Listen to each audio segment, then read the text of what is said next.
Olá, boa noite, ouvintes e espectadores da 87.9 FM, a FM da Zona Norte e região. Estamos começando aqui mais um episódio do programa Falha Nossa. No programa de hoje, iremos entrevistar a psicóloga doutora Graziele Sena e a psicóloga Flaviane Rodrigues. Boa noite a todos. Boa noite, Flaviane. Boa noite. Boa noite, pessoal. No programa de hoje, iremos trabalhar a temática sobre o Setembro Amarelo, o mês de prevenção e combate ao suicídio e também os transtornos do infanto-juvenil. Boa noite, doutora Graziele Sena. Como você avalia essa questão de hoje, do Setembro Amarelo? Bom, se a gente for entrelaçar com relação às crianças e os adolescentes, a gente precisa ter uma visão mais aberta, né? Porque se tem o estigma de que o sofrimento ele está mais voltado para o adulto, né? E infelizmente a gente recebe queixas, inúmeras delas, com relação a crianças e adolescentes em estados assim de ansiedade exacerbada, como também depressão. É um problema bem complexo, principalmente eu acredito, para os pais, nessa parte inicial, para chegar a um diagnóstico, até mesmo a questão de um tratamento, né? E essa criança ou adolescente em si, ele pode estar levando o problema de dentro de casa para a sociedade, um problema para a escola, né? E essa questão tem que ser levado em consideração. Como é que a senhora direcionaria na questão dos pais em si para se ajudarem? Olha, assim, né? Nós, enquanto seres humanos, somos impactados e vamos impactar aquele meio que estamos inseridos. Então, assim, a gente precisa perceber como é que está o ambiente dessa criança, quais são as companhias, como é que tá a rotina, né? Isso é muito importante para o desenvolvimento dela. E os pais, eles precisam ter esse acompanhamento bem de pertinho, desde o básico.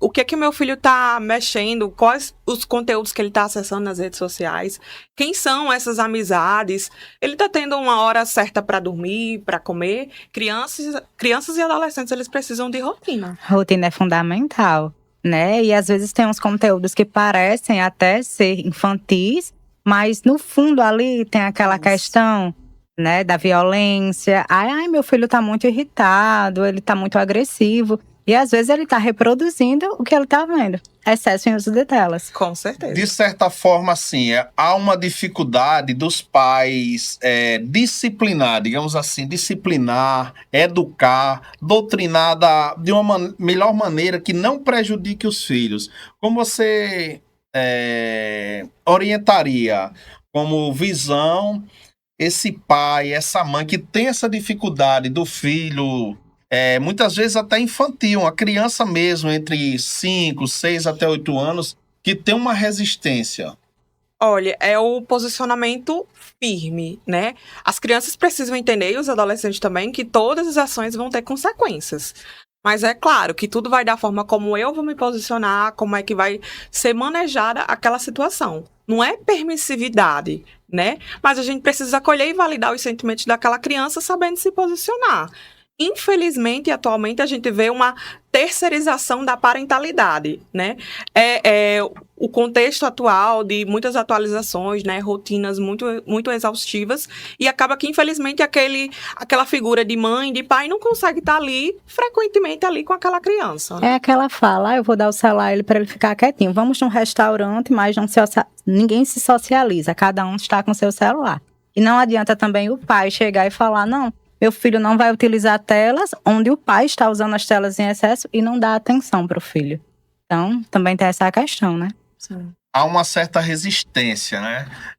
Muitos alegam que foi durante a pandemia que estava muito na ociosidade, ninguém sair de casa e permitiu. Mas a pandemia já está com alguns anos e a gente vê que esse vício em si tem causado uma resistência e desenvolvendo outros transtornos, outros comportamentos, né, nessas crianças, né? Exatamente. Olha só, olha a linha de raciocínio. O nosso cérebro, ele vai sempre buscar recompensas. Ele não vai querer fazer coisas ditas como chatas. Passei o dia todo trabalhando, entre pegar um telefone e começar a ver vídeos e sentar e ler um livro, quais das opções que eu vou escolher? É bem mais prazeroso, né? Pegar o celular ali e ficar passando assim, os TikTok. E aí a gente precisa lidar, né, com isso. E a criança é muito reflexo. Muito reflexo daquele comportamento e daquele meio, né? Implementados. Sim. Ele fala muito alto. Sim, na casa. O pessoal, como é que tá esse tom de voz? Quando tem que, no caso, dar um feedback para a criança, como é que tá sendo dado esse feedback? Exatamente. Será que não é forma grosseira também? Eu quero respeito, mas aí como é que tá o ambiente em que meu filho está crescendo? As pessoas se respeitam? A criança é um papagaio, né? Em comportamento, voz, até no jeito de andar, né? Sim. A criança, ela nasce uma folha em branco, né? Mas o ambiente que transforma o seu comportamento. Isso. E a pergunta que eu faria no momento é o seguinte: vocês recebem, quem trabalha especificamente com o público infantil? Nós duas. Nós duas. Então a pergunta vai para as duas. Você recebe muita criança que já vem referenciada, de certa forma, encaminhado das escolas? Muitas. Muita. Infelizmente. A grande maioria. Lembrando que hoje, praticamente, eu creio que todas as escolas têm o psicopedagogo, né? Que é aquele profissional que é formado em pedagogia, mas tem uma especialização na área de psicologia para que tenha uma sensibilidade maior e identificar esse comportamento na criança, né? Exatamente. Tanto o psicopedagogo, é interessante que se tenha, como o psicólogo, né? Mas aí a gente ainda está na luta, inclusive com o Conselho de Psicologia, né? Com as leis, para que a gente consiga implementar mesmo, né? De forma obrigatória, um psicólogo dentro das instituições escolares. Porque, assim, os professores estão adoecendo, tem muitos professores adoecidos. E aí são muitas questões emocionais envolvidas que, obviamente, eles não vão comportar e vão precisar desse suporte. Mas, assim, eu fico muito sensibilizada porque a sociedade em si, né, eu acho que é uma crítica. Parece que tudo que dá errado com o aluno, a gente vai e coloca, direciona essa culpa para a escola, né? Eu acho que cada pessoa ali dentro daquele meio tem que ser responsabilizada. Família, escola, sociedade, a comunidade, o Estado. É um trabalho conjunto, né? Sempre eu falo para os pais que não adianta. Na terapia, os 30 minutos que a criança passa, se as mudanças não ocorrerem na rotina, no ambiente, então tem que ter mudança. Doutora Graziela, vou pegar um gancho aqui da sua fala sobre a questão que foi citada do profissional, do professor que está adoecendo também. Então, de certa forma, o professor, ele é um cuidador. Na hora que ele está formando o comportamento, preparando essa criança ou esse adolescente para o mundo, muitas vezes ele está adoecendo também. Sim, né? E a sociedade em geral, como foi citado aqui, ela também é responsável por isso, por esse adoecimento. Quando o pai, quando a mãe, ele põe aquela responsabilidade no professor, na questão da educação, quando a disciplina maior, ela tem que partir de dentro da casa, dentro da família, dos tutores daquela criança ou adolescente, né? Quem prepara para a vida pode ser o professor, mas a educação, o alicerce da educação é domiciliar. Ela é o ambiente onde a criança ou adolescente vive. Isso, exatamente. A criança vai ser espelho. E uma coisa que eu costumo dizer, dentro do consultório, até mesmo que a gente analisa, a criança ou o adolescente, em 90% dos casos, ela vai ser o sintoma. Ela não vai ser a questão em si, né? Porque eles vão espelhar o comportamento que eles estão tendo dentro daquele meio. Quero deixar aqui um boa noite. No chat já começou a aquecer aqui Silvia. Um boa noite para Silvia. Outro também para Elizabeth Pereira. Carol Soares, dizendo que um tema é muito importante trazer esse conteúdo. Eu queria que quem participar do nosso chat aqui falasse o bairro ou cidade de onde está se comunicando com a gente. Esse assunto é um assunto muito preocupante e, ao mesmo tempo, evidente e polêmico. Sim. Por quê? Porque essa criança de hoje, se ela não for moldada, se ela não for trabalhada da maneira correta, ele será um adulto no futuro com vários problemas, inclusive os transtornos diante da sociedade, né? Falando em transtorno, vou puxar um gancho aqui de um assunto muito triste que aconteceu hoje, na cidade de Poço Branco, né? Onde um ex-cônjuge não aceitava o término do relacionamento e matou a companheira da ex dele, pensou que também tinha matado a ex e, ao mesmo pouco tempo depois, cometeu suicídio.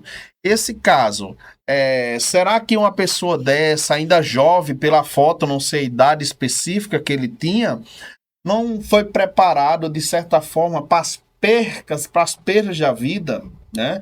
Um transtorno que essa pessoa pode ter sido desenvolvido na infância ou na juventude e adolescência e levou para toda a vida. E hoje, ele acabou com a própria vida, no sentido literal, acabou com a vida de outra pessoa. E aí? Como é que fica essas famílias destruídas mentalmente? Fragilizadas, né? Eu acredito que toda perda, ela vai ter o peso, vai ser doloroso, ainda mais quando se dá, né? Dentro desses processos tão traumáticos e violentos, né? Pode ser que sim, que essa pessoa que cometeu o ato tenha tido uma infância bem conturbada, né? Não justifica nenhum tipo de violência, mas é claro que isso abre precedente para que a gente entenda um pouquinho a matriz de certos comportamentos, né? Tiaguinho aqui fala que elas estão muito precisas na fala. Silvia, realmente as instituições necessitam urgentemente de aderir a esse modelo. Então, o psicólogo, quem não precisa de terapia, né? Quem não precisa? Muito importante, é fundamental. Muitas vezes a gente chega em casa, não tem uma visão técnica do que é uma terapia, né?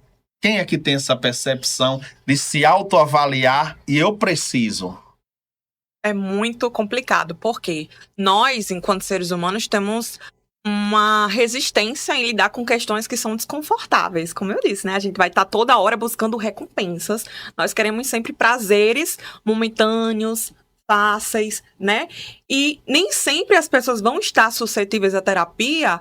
Por quê, Grazela? Porque elas não abrem a disponibilidade emocional para evoluir enquanto ser humano. Então, enquanto eu não me coloco à disposição para poder melhorar, eu vou continuar aderindo e funcionando de forma totalmente disfuncional. É um processo de autoconhecimento, né? Mas muitas pessoas só chegam para buscar uma ajuda quando já estão no limite. Ou quando aquilo já virou um caso psiquiátrico, quando já iniciou a questão medicamentosa. Então, vou deixar para depois. Não, amanhã eu vou. Não, próximo mês eu começo. E as coisas vão se acumulando, né? Não é fácil a rotina. Trabalho, muitas vezes conciliar trabalho e faculdade, trabalho e família, trabalho e filhos. E eu acho que é fundamental a gente buscar esse espaço de autocuidado, né? A psicoterapia é autocuidado. Antes da próxima pergunta que eu vou fazer, eu dar uma boa noite aqui, agradecer o comentário de todos, que o chat aqui tá bombando mais que nunca. Sim. Não sei se vou conseguir responder a todo mundo e comentar. Maria Salete, boa noite para ela. Estou gostando de ouvir essas profissionais, elas falam com clareza e leveza. Obrigada. Num tema tão delicado. Obrigado pelo comentário, Maria Salete. Fala necessária. Boa noite também, Paula. Daqui a pouco eu volto aqui no chat. Tá bombando mais que nunca. Vamos lá. A minha pergunta é: existe ou não existe uma resistência dos pais de identificarem ou aceitarem que a criança precisa de um acompanhamento? Existe. Muito, muito. Existe sim, muito. Muitos deles não visualizam. Não, a escola tá mandando, mas eu não entendo. né? Ele é um pouco agitado, mas eu acho que isso é da fase.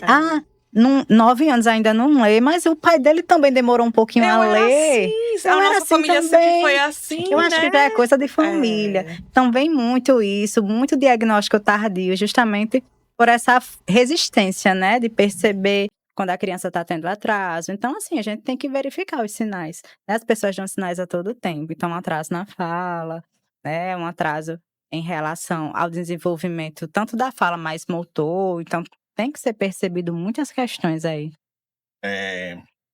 Doutora Flaviana, eu tenho uma percepção assim, como eu também trabalho com o público, trabalho com comunidade, e acredito que é um aspecto muito cultural, né? Essa resistência. Por quê? De certa forma, cultural, ignorante. Ignorante é falta do saber, né? Ignorante não é brutalidade, não quer dizer isso, né? É falta do saber, do conhecimento, da informação correta. Porque eu percebo muito a questão dos pais, ou no geral, parentes, dizer, mas ela é inteligente demais, interage demais, menina é tão inteligente.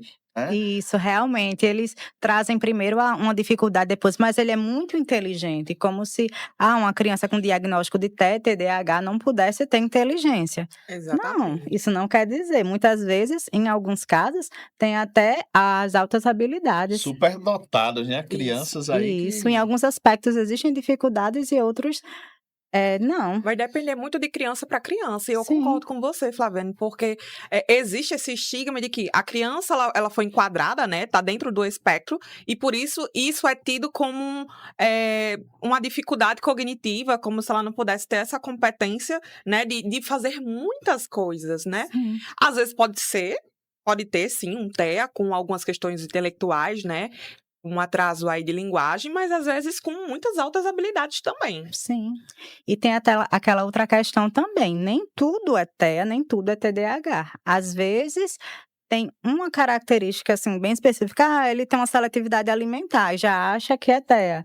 Vamos colocar aqui no bolo do autismo, né? Vamos colocar, ele tem uma rigidez cognitiva, tem uma resistência ou não. Não, ele tem alguma coisa. Às vezes eu acho que tem famílias que, pelo contrário, algumas são resistentes e algumas, eles têm uma necessidade de, tem que ter um laudo aqui para eu dizer sobre esse comportamento do meu filho. E aí a gente toca num ponto muito importante e delicado. Por que muitos fazem tanta questão do diagnóstico, mesmo sem terem, assim, sintomas ou comportamentos suscetíveis?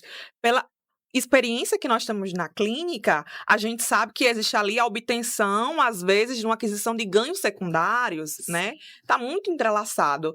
Então, a gente tem que olhar sempre cada caso é um caso. Vamos analisar direitinho o comportamento dessa criança, né? Tem que fazer uma análise de forma bem minuciosa. Né? E às vezes os pais querem que no primeiro, segundo ou terceiro encontro já chegue a um diagnóstico. E não é bem assim. A gente tem todo um protocolo numa investigação. A ser seguido, exatamente. E de certa forma, quando o pai ou a mãe, os tutores em geral, passa, né, a perceber e aceita, eu acredito que ele também começa a sofrer junto, né? Começa a sofrer.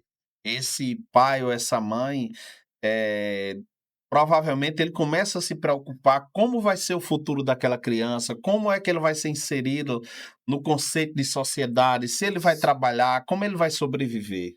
Né? Eu acho que é a quebra da expectativa do filho ideal, porque pensa comigo, às vezes você tá lá, né, na obtenção, na luta da construção de uma família, e de repente, né, veio a gestação, veio o nascimento, e aí as coisas não são exatamente da forma como foi planejado, e vem toda a frustração. Não deixa de ser um luto, né? Às vezes a gente quer configurar o luto como uma perda fisicamente de uma pessoa, mas o luto também ele pode estar entrelaçado nessas expectativas que a gente constrói ao longo da vida, e aí não foi da forma como eu idealizei, né? É a perda do filho idealizado. Como é que eu vou fazer para encaixar esse meu filho agora diante da realidade pra que ele se encontra? Aceitar E isso ele com dentro tantos das estigmas, com tantos preconceitos, né? Dificuldade de acessibilidade, questão de tratamento, né? É muito complicado, é complexo. Infelizmente, né, tem essa questão do preconceito. que ainda é muito evidente. O capacitismo, né, de não pode isso, não pode aquilo, muitas piadinhas, né, eu acho que a gente tem que refletir enquanto sociedade como é que a gente pode evoluir, né. Algo que eu estava conversando aqui com Flaviana antes de começar o podcast era sobre essas piadas, esses memes, por exemplo, a respeito do CAPS, Do né, CAPS, Flaviana? eu acho um desrespeito, sabe?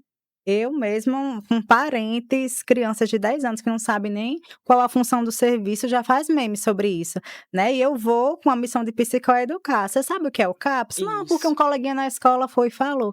Gente, o CAPS é um serviço tão importante, tão incrível, né? E além disso,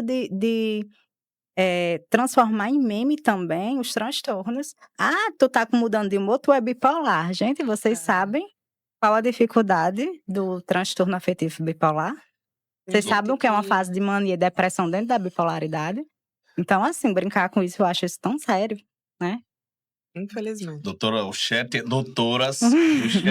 tá bombando mais que nunca. É um tema tão necessário. Você vê aqui como nunca bombou tanta participação como hoje. Deixa eu ver aqui por onde eu vou começar. Por Antônio Alves. Boa noite, Antônio. Tema ótimo debate. Carol Soares, parabéns à rádio. Obrigado, Carol. Boa noite. Isabelle Sena. Isabelle Sena aqui deve ser familiar de alguém que está aqui nesse Beijo, momento. Isabelle. Deixa eu ver por onde eu começo. Shopping, mercado, lojas online. Tenho 50 anos. É possível descobrir o TDAH já na meia-idade? Sim, é possível. Sim. Inclusive, a gente trabalha hoje dentro da realidade com diagnósticos tardios, né? É interessante que como é o nome dele? Foi a pergunta. Enfim, é interessante que o senhor ou senhora procure um neurologista, certo? Para fazer uma avaliação. E se o neurologista for realmente coerente, ele vai lhe encaminhar para fazer uma avaliação neuropsicológica, para que a gente consiga ter um apurado das suas funções cognitivas. O que seria isso? Como é que está a sua memória? Como é que está a sua linguagem? Como é que está a sua atenção, sua inteligência? E aí você passa por essa avaliação neuropsicológica, faz essa bateria bem bonitinha desses testes, retorna para esse neurologista e a gente vai ter esse retorno dele. Se vai ser coerente com o diagnóstico ou não. E vale salientar que nossa colega Graziella, né, ela é neuropsicóloga também, ela trabalha com essa questão, né, de avaliação neuropsicológica. É muito importante. Eu acho que ajuda a gente construir, a avaliação neuropsicológica ajuda a gente construir um diagnóstico sólido e coerente. É um divisor de águas para o tratamento. Com certeza. Shopping, mercados, lojas online aqui. Respondida a sua pergunta, é possível sim fazer o diagnóstico, viu? Amigo, nosso chat hoje tá... Eu tô achando que vai ter que ter outros convites, viu? Muitos artistas, até diagnóstico de autismo agora, né? Teve um recente, acho que ano passado, de uma atriz bem famosa, Thea. Então explica muitas coisas, né? O diagnóstico, às vezes, na infância eu tinha tanta dificuldade nisso, então... Atores, né? Depois de certo tempo que... Eu imagino o alívio, né? Você O passar uma alívio. vida inteira dentro daquele comportamento neurodivergente, né? Que tá distante do desenvolvimento típico, dito como normal, e aí, de repente, aquela pessoa se sentiu fragilizada, ou acuada, ou estranha, aí, nossa, é interessante ter um direcionamento para uma melhor qualidade de vida. Sim, aí começa a entender muitos daqueles comportamentos. É só porque ele era tímido? Não, né? Tinha um Té ali camuflado. Vendo só? Olha só a importância da comunicação da internet. Shopping Mercado aqui falando da cidade de Serrinha RN. Shopping Mercados pela pessoa de Adelson de Souza. Obrigado pela participação, Adelson. Valeu, Adelson. Excelente pergunta, viu? Então, antes tarde do que nunca. Viu? O acompanhamento é super importante para que nós, no final da nossa vida, não desenvolvemos outros problemas mais complexos. E mais qualidade de vida, né? Não é porque passou dessa primeira fase da primeira infância, da adolescência, que a gente não pode ter uma vida com mais qualidade na fase adulta e no envelhecimento também. Sim. Foi esclarecido, ele agradeceu. Então, hoje eu creio que não só escola, como empresas, sim, em geral, Antes, quando ia fazer uma seleção na empresa, muitos profissionais do RH eram psicólogos, né? Mas o psicólogo, ele era aproveitado apenas para essa parte de seleção cognitiva, de certa forma. Mas se fosse inserido em determinada empresa pequena poderia até não comportar, mas empresa de médio porte, né? Como trabalharia essa questão da saúde do trabalhador? E aí, Flavinha? Vai ou me passa? Responde ou passa? Eu passo, mais importante salientar que essa questão do trabalho, né? Sim. Tantas pessoas estão afastadas por questão do adoecimento mental. E se tivesse prevenção, não só em setembro, se tivesse prevenção sempre. Isso. Eu passei a pergunta porque essa maravilhosa mulher tem uma experiência vasta na área de RH. Mas eu concordo com você, viu, Flaviane? A gente precisa ter um olhar mais atento dentro dessas empresas, porque existe uma predominância intensa, vasta de adoecimento desses profissionais, desses colaboradores, e é necessário que sim, a gente precise olhar, porque o trabalho é um lugar onde a gente passa boa parte da nossa vida. Então, por que não ter mais qualidade dentro desse cenário? E tem pessoas que evidenciam quando não estão bem, mas aquelas que não evidenciam, que vai lá para o banheiro chorar, que no trabalho passa uma imagem de que dou conta de tudo, mas quando chega em casa não consegue suportar a dor de no dia seguinte ter que voltar àquele ambiente. E essas que não falam, como é que fica aí internamente? É uma romantização do cansaço, da produtividade. Você tem valor para mim de acordo com a produção que você me entrega. Se eu espero que você entregue isso e você me entrega isso aqui, para mim você não vai ter o mesmo valor. Né? Você já vai ser um péssimo colaborador. Eu coloquei um Exatamente. atestado, não colocar, eu tô doente, precisei me afastar, então... Mas aí vamos ver o contexto de vida dessa pessoa? Como é que será que está o contexto familiar, financeiro? Será que não seria interessante ter uma investigação desse contexto de vida dessa pessoa, né? E para chegar até a empresa, qual a dificuldade que essa pessoa passa? Né? As mães, né? Que tem que deixar os filhos ou numa creche ou com um familiar. Então, é visto o sujeito com a sua totalidade? Ou é só visto aquele serviço prestado? O serviço não tá dando o rendimento que dava antes. Por quê? Vamos investigar um pouquinho o que está acontecendo? Bem complexo, né? Bem complexo. Porque a pessoa, esse colaborador, trabalhador no geral, ele precisa de se manter no trabalho, ele precisa de continuar produtivo, mas não acha escape de como voltar o que era antes para dar um rendimento, para interagir, né? Porque muitas vezes um trabalhador, ele está sofrendo ali e não encontra o apoio devido. Um suporte, um acolhimento. A gente tem muito dessa questão do julgamento, principalmente quando se trata de um adoecimento ou de um afastamento referente à saúde mental. Nossa, que estigma. E se fulano tomar um remédio para diabetes, tomar insulina, ok. Para hipertensão, ok. Mas se o remédio for para questões psicológicas, é doido. Então, é dessa forma, gente, cérebro também é corpo. Doutoras, por ironia, hoje eu conversei com uma profissional da saúde. Essa profissional é da área da enfermagem e disse que todas as amigas, inclusive ela, é dependente de psicotrópico. Todas. Agora, outra questão, né, nesse mercado em relação ao farmacêutico, muitas pessoas estão fazendo uso sem orientação médica. Então, meu amigo toma, eu vou tomar esse também. Naquela farmácia vende sem receita. E começam a fazer esse uso. E muitos medicamentos, que eu não vou citar o nome, né, para não ser antiética, a longo prazo são depressores. Então, a pessoa acaba fazendo uso de alguma forma contínua, sem orientação médica, e ao invés, inicialmente pode até melhorar um pouquinho, mas depois piora. Então, tudo tem que ser com acompanhamento médico. E é muito, assim, irresponsável, né? Sim. Quem se medica de uma forma que não seja através de um médico, podendo até acarretar muitos malefícios para a própria saúde, incluindo riscos para si próprio como também para as pessoas que estão ali ao redor. É importante que a gente frise isso, né? Sim.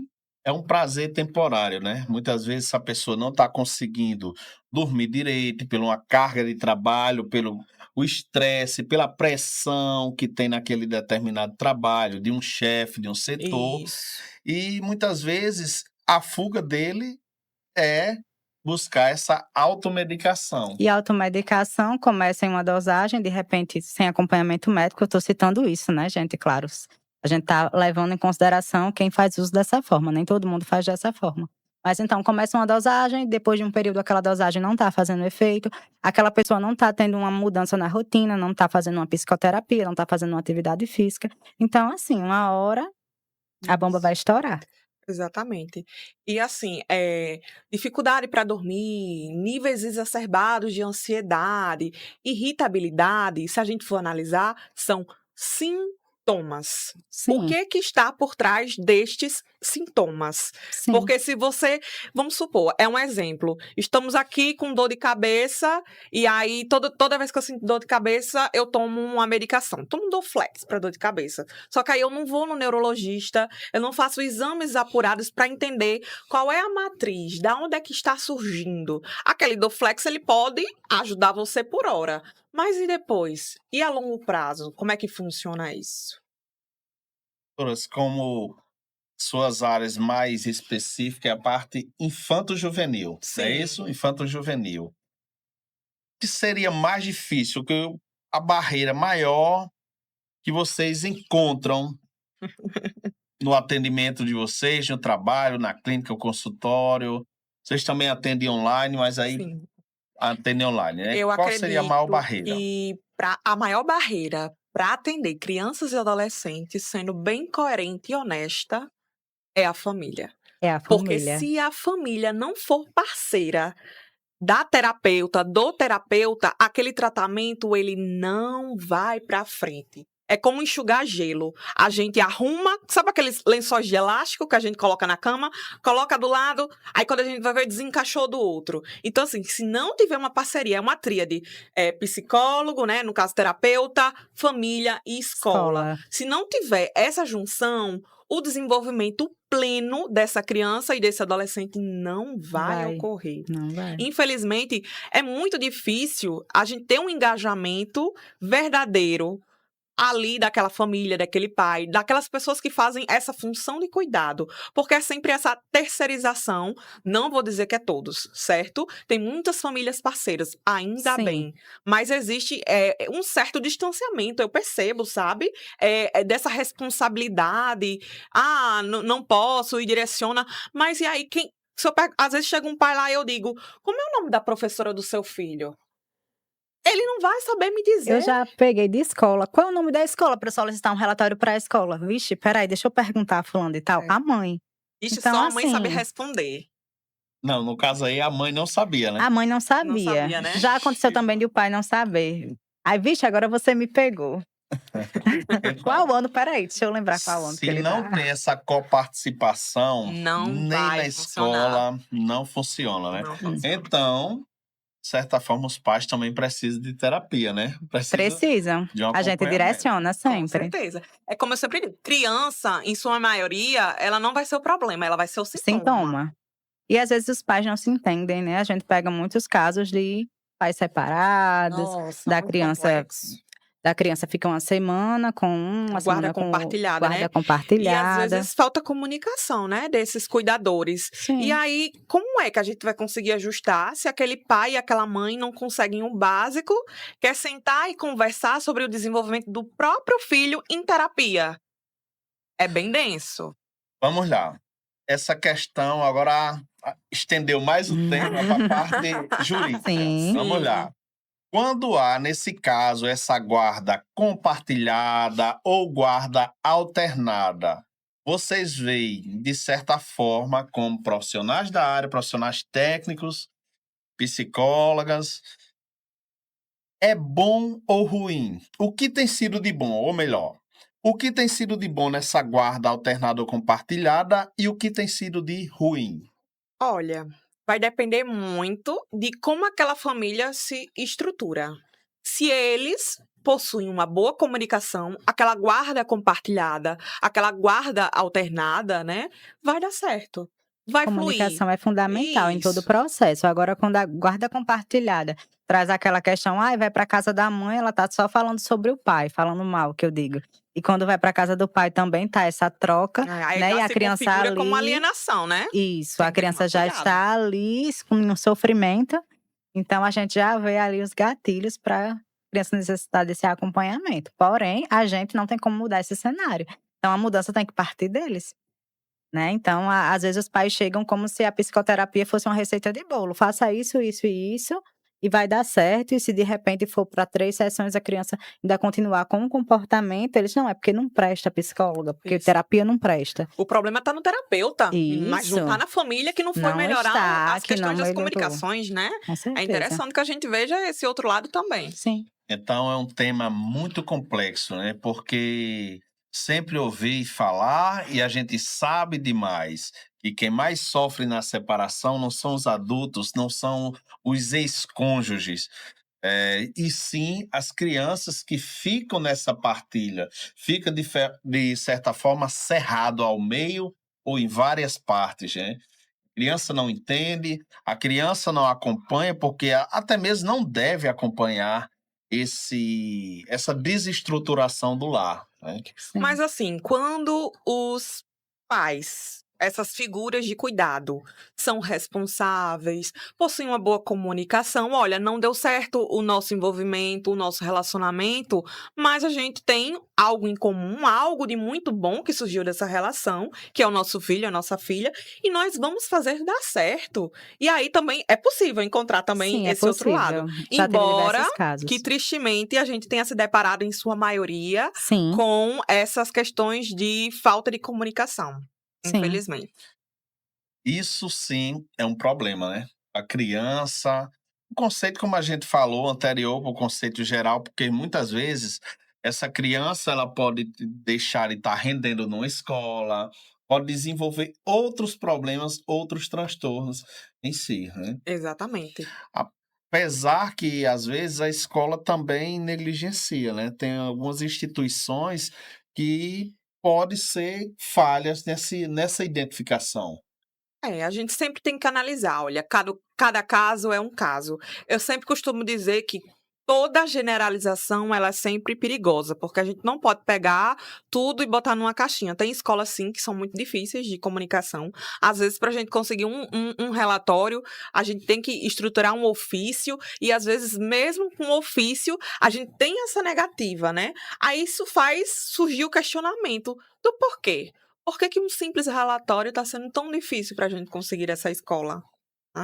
Sim. É uma vertente aí a ser analisada. Mas é como eu disse também, tem um outro lado. Tem escolas que são muito parceiras, que às vezes já visualizam ali na criança atrasos no desenvolvimento, e são eles que ficam nessa posição de alertar a família para procurar, né, o acompanhamento psicológico. E justamente aqueles atrasos que, como a gente falou no início, algumas famílias têm resistência a aceitar. Às vezes a escola, né, faz um relatório tão elaborado, fala até, às vezes, transmite com detalhes questões que os pais não estão visualizando. Então, isso ajuda bastante no processo. Como a gente sempre está falando aqui, é um conjunto, né? Hoje, geralmente, vamos lá, começou a identificar, a escola geralmente parte da escola, não é isso? Encaminhar o pai para procurar um psicólogo e por aí vai. E a pergunta é o seguinte: hoje, para fechar um diagnóstico de autismo ou TDAH, leva em média quanto tempo? Variando de caso mínimo, para fechar esse diagnóstico, tempo mínimo e máximo. Vai depender muito do caso. Porque às vezes chega pra gente uma criança que ela já tá ali com sinais nítidos, Evidente. quase que palpáveis, de tão sólidos. A gente vai lá, acolhe essa família, faz as entrevistas iniciais, aplica-se as escalas de desenvolvimento, vamos observar os comportamentos que essa criança vem apresentando dentro de sessão, né? Às vezes utilizamos também desses relatórios que as escolas disponibilizam para poder somar na nossa análise, né? E aí o nosso parecer ali, por média, vai estar ali entre 8 e 10 consultas, né? Falando da nossa realidade realidade hoje. Isso. Mas, como eu disse, às vezes tem casos que são assim, vamos correr, porque assim, até os 5 anos de idade, a gente tem, todos nós temos, na verdade, o que eu chamo de, o que se chama de neuroplasticidade cerebral, certo? Que é a capacidade que o nosso cérebro tem de aprender cada vez mais e mais. E a janela de tempo entre 0 e 5 anos de idade é muito maravilhosa, é uma gama de possibilidades. Então, assim, se chega uma criança hoje no meu consultório, com 3 anos de idade, e eu percebo que ali ela tem sinais nítidos, tem um relatório da escola, apliquei as escalas de desenvolvimento e eu estou visualizando que está uma pontuação bem elevada e eu já consegui fechar aquele prognóstico, por que não dar antes daquele quantitativo X de consultas? Quanto antes o diagnóstico, melhor, né? Precoce, Então, existem casos isso. e casos. Às vezes, é de 8 a 10, mas às vezes com 5 a gente visualiza que está na hora. Isso Então, mesmo. vai dar análise também. Também, às vezes, chegam casos que a queixa é a ansiedade. A queixa principal é a criança é muito ansiosa e não aceita o não. Sempre tem essa frase, não aceita o Sim. não. Mas ali, quando a gente começa a investigar, a gente vai vendo as estereotipias, né? Que são os movimentos repetitivos com o corpo. Vai vendo a seletividade alimentar. Lembrando que só porque apresenta aquela característica não significa que realmente tem um transtorno. Então, assim, é uma investigação bem minuciosa. Falou a questão da idade aí. 5 anos, a partir de 5 anos é que começa um estudo, mas É porque, assim, tem essa questão, né, de 0 a 5 anos, que eu posso dizer, a neuroplasticidade, por exemplo, hoje, entre uma criança de 5 anos e a minha pessoa, para poder aprender alemão. Claro que eu vou ter capacidade de aprender, mas aí quem está suscetível para ter um melhor rendimento? A criança, né? Eu não estou dizendo aqui, pelo amor de Deus, que não existe possibilidade de tratamento, de avanços, de aquisição de novas habilidades depois de 5 anos. Sim, tem, gente. Mas, assim, para ser coerente e bem rente com a ciência, é interessante que a gente consiga começar bem antes disso. Eu já trabalhei com intervenção precoce e o resultado que a gente tem é maravilhoso. E a Quanto gente antes, melhor. recebe crianças de 2 anos, de 3, de 4 anos, né? Então, tem essa questão também. Cada diagnóstico caso com é essa um idade. Tem diagnóstico com essa tem idade. Cada caso é um caso. A gente vai fazer uma construção, né? E vai também acionar a equipe multidisciplinar nesse processo. Às vezes não é só a psicoterapia, precisa de fono, precisa de terapeuta ocupacional e o neuropediatra, Com né? certeza, Que não é pode faltar. fundamental nesse processo. Quantos profissionais para fechar um diagnóstico? São quantos? É relativo. Às vezes mesmo indispensável vai ser a questão do psicólogo, a questão do fono, Do se tiver fono, atraso de atraso na fala. linguagem, né? Então é importante que se tenha. Mas aí também vai ter casos que a gente vai ter introduzido um neuropsicólogo para fazer a avaliação neuropsicológica, Sim. mas já tem casos que não necessariamente vai precisar. Então, assim, não tem como estipular uma quantidade certa, né? Vai depender da situação. E partindo para o autismo, né? Principalmente o nível 1 de suporte, que ele vem muito camuflado, né? Às Isso. vezes não dá para perceber inicialmente, até na questão da terapia mesmo. Então, às vezes, quando existe uma interrogação diante de algum caso, a gente aciona a avaliação neuropsicológica. É fundamental. Isso mesmo. Doutoras, teve um tema que eu não me perdi. Uma pergunta, na verdade, foi minha. Quando estava nos bastidores ali, é a questão do autismo ser muito evidente nos meninos e não nas meninas. O porquê? Eu acho que a gente pode atrelar muito disso a um estigma social mesmo, uma construção social que a gente faz a respeito disso. Por quê? Qual é a visão da sociedade? A menina é sempre mais quietinha, mais propensa a seguir ordens, a ficar mais comportadazinha, né? E o menino não. Mais É agitado. mais aberto, né? Então, assim, isso ajuda, contribui, na verdade, para que seja mais complexo, para que seja mais difícil esse diagnóstico nas meninas, né? Podemos dizer que muitas vezes é camuflado. Com Mas não certeza. sempre, tá? A Às gente não vezes pode fica bem generalizar. nítido. Às vezes fica bem Cada nítido. caso é A um gente já caso. recebeu crianças de 2 anos, né? Bem nítido. Já ia pensar aqui que as meninas conseguem disfarçar isso desde novinha. As mulheres disfarçam. Já tava pensando nessa parte, entendeu? Aí, doutoras, é o seguinte. Trabalhamos bastante na parte do sofrimento infantil. Puxamos o gancho para a parte da família. E eu queria dar um fechamento aqui no nosso Setembro Amarelo, que é o mês de combate e referência contra o suicídio, né?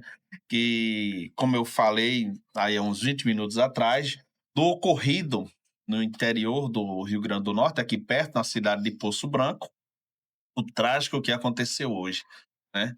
E, ao mesmo tempo, eu creio que pessoas que matam também se matam, como acontecido hoje, né? Muitas vezes ele não se mata literalmente, mas vai para uma cadeia, que é uma forma de morrer também, e um sofrimento, um aprisionamento físico e mental, né? O que uma pessoa dessa poderia ter sido evitado? Não foi preparado para uma perca, né?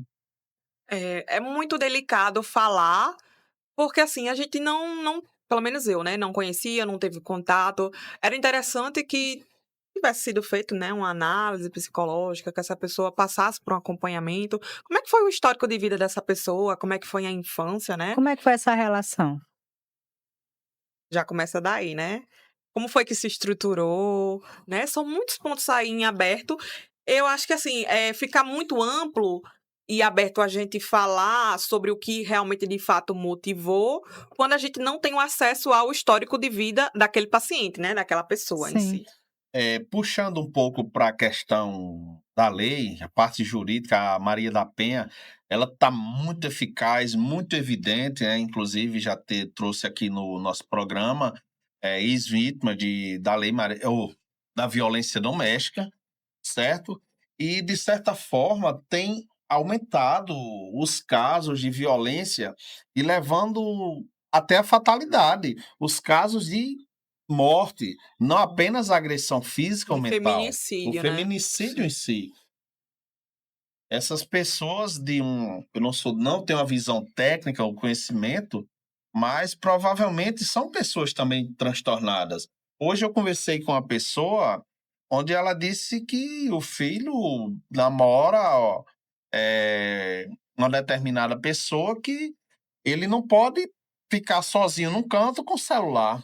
Porque se ela perceber uma comunicação, se for mulher, essa pessoa lá que namora com ele ou ela, tal, pega o celular de imediato e pode quebrar.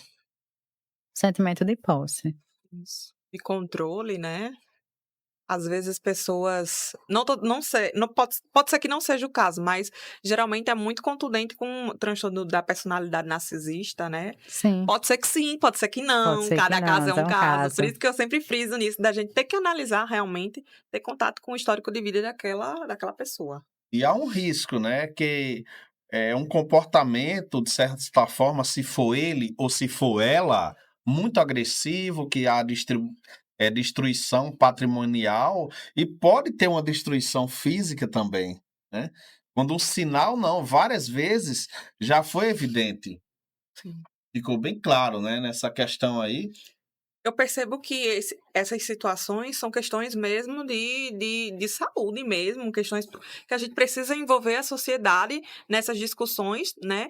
Porque é algo que afeta, que impacta a todos, porque como você bem disse, né, os números estão crescendo, né?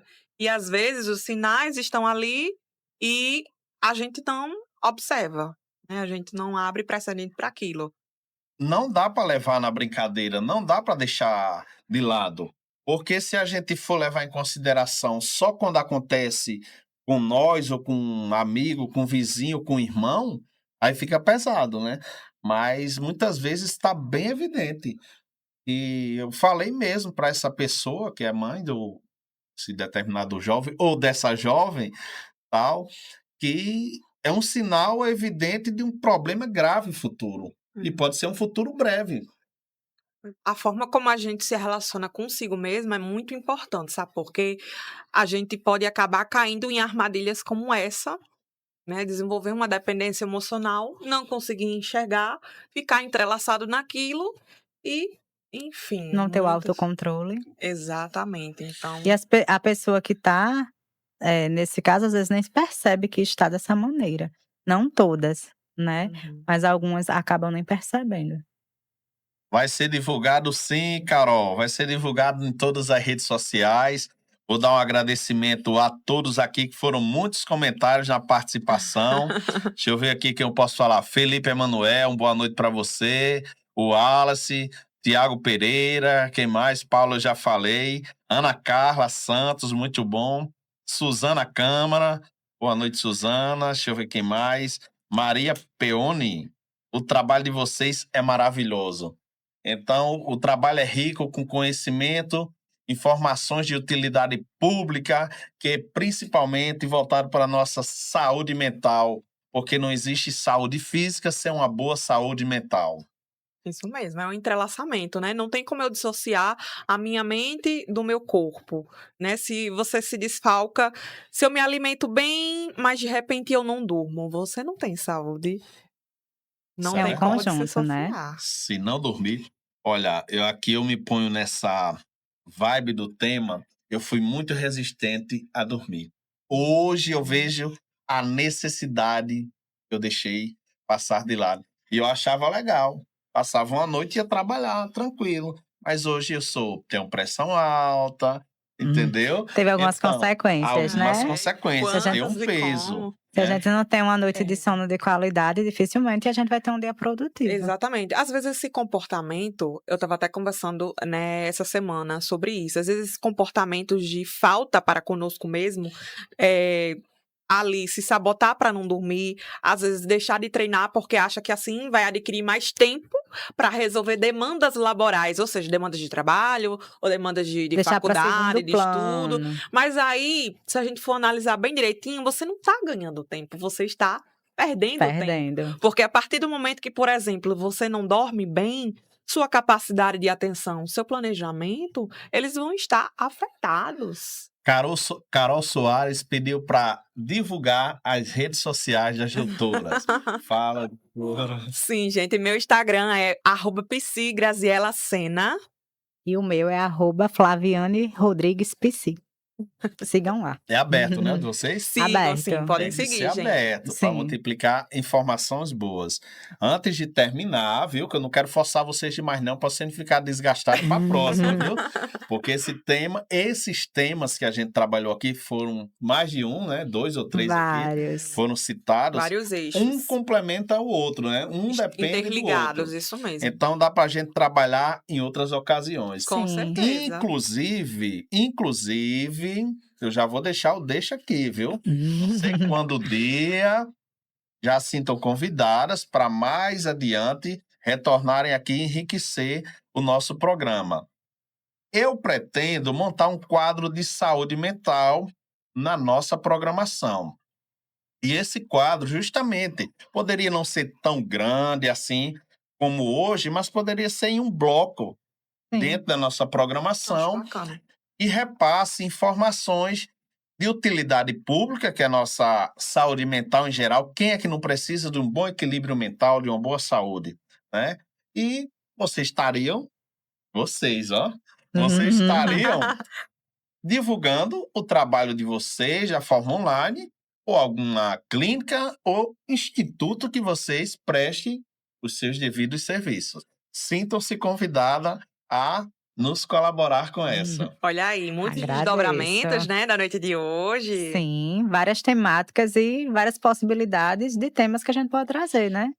Acho bacana, podemos amadurecer, viu? Vamos amadurecer essa ideia, eu acho muito Com certeza. importante. A gratidão é nossa, o programa Falha Nossa. Agradece toda a equipe da Zona Norte FM. Acompanhe, já vou divulgando novamente em nossas redes sociais.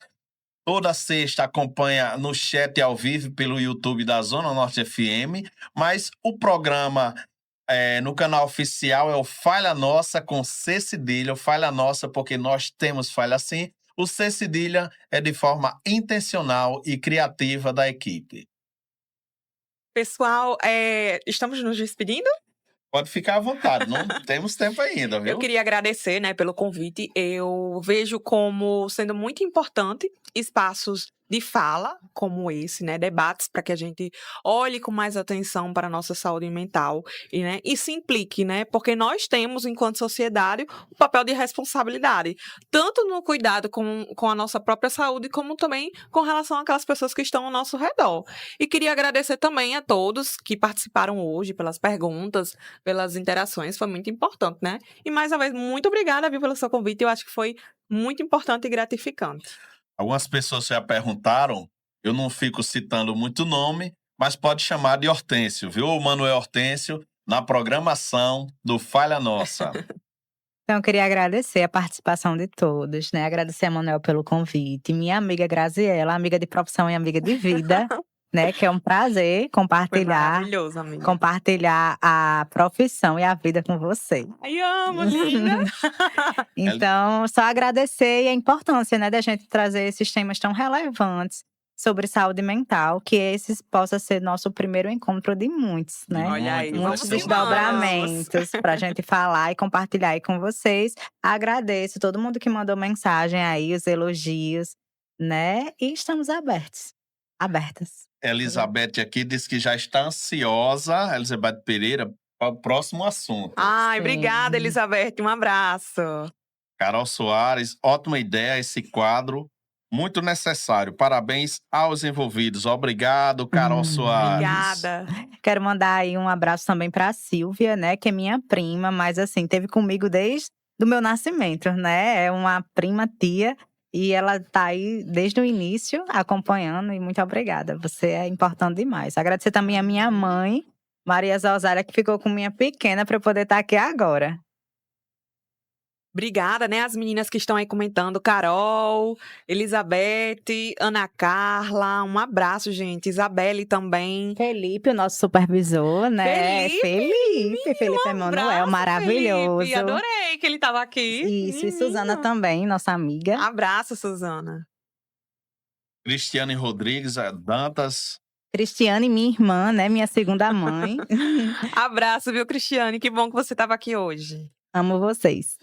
Agradecer a todos que tiveram aqui presente, quem ficou como ouvinte também, quem participou de nosso chat no YouTube, a todos um abraço. Agradecer por aceitar o convite às doutoras Flaviane Rodrigues e Graziela Sena. Graziela Sena. Maravilhosa. Informações de extrema importância e venha mais vezes. Vamos que vamos. Agradecer também aqui o nosso sonoplasta preocupado aqui nos EPIs, nosso cameraman. Um abraço a ele que está quase dormindo. As psicólogas falam de uma forma muito suave. E boa noite. Parabéns, viu? Arrasou. Parabéns. Você. Boa noite a todos e até a próxima sexta-feira.